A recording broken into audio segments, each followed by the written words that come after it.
Boshlanish qonunlari. Birinchi misol.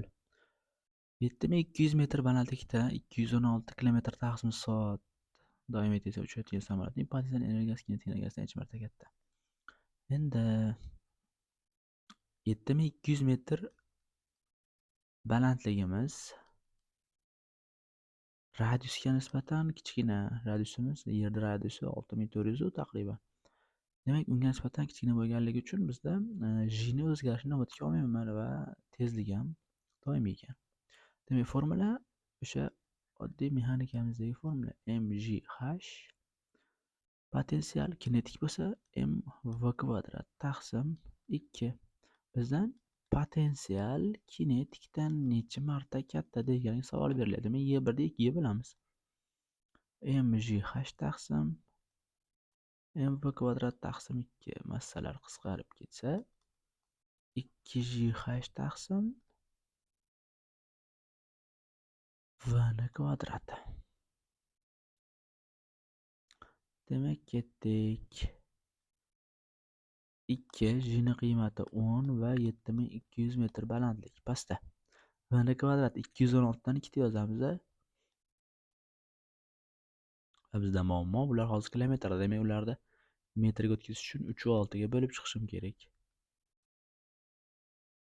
Demak, 2 ta 3 va 6 ham tepaga chiqib ketsa, xo'sh, bitta 0, bitta 3 va 6 ni 36 qilib beradi, ikkinchi 0, ikkinchi 3 va 6 ni 36 qilib beradi. Demak, 2 36 36 yu 720 qolyapti bizda mana. Pastda 216 ko'paytirilgan 216. 216 6 ni kubi va 6 ni kvadrati. Demak, pastda bitta 6 qolyapti. Ikkinchi 36 dan 216 qisqarib, pastda yana bitta 6 qoladi. 6 kere 6 36 ni beradi. U 72 ni tepasida ikkita qoldiryapti. Bizda son qolyapti 2 2 10 qolyapti. Demak, 2 kere 2 4, bu 40 marta katta ekan. Ikkinchi savol. Demak, impulsi 60 bo'lgan jism kinetik energiyasi 36% yo'qotsa, impulsi qanchaga teng bo'lib qoladi? Endi qaranglar. Bitta jism haqida gap ketyapti hozir. M massali jism. Uni kinetik energiyasini formulasi mv kvadrat taqsim 2. Demak, hozir bu yerda 2 o'zgarmas son, jismda massasi o'zgargani yo'q. Demak, kinetik energiya faqat tezlikka bog'liq. Demak, kinetik energiyasini 36% ni yo'qotdi degani tezligini kvadrat 36% ga yo'qoldi degan. Demak, 36% kamaysa, o'zi 100% bor-da. 36% kamaysa, bizda qoladi 64% qoladi.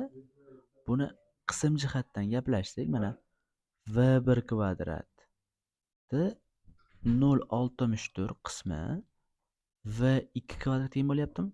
Bundan bitta ilova olsak, ikkinchi holatdagi tezligimiz 0,8 v1 bo'ladi. Bu degani tezlik 20% kamaydi degani.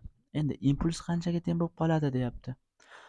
Xo'sh, ikkalasiga ham m massani ko'paytirib yuborsak, m bo'lib qolsa, demak bu p2 teng bo'lar ekan 0,8 ta p1. Demak, impulsimiz ham 20% kamayar ekan.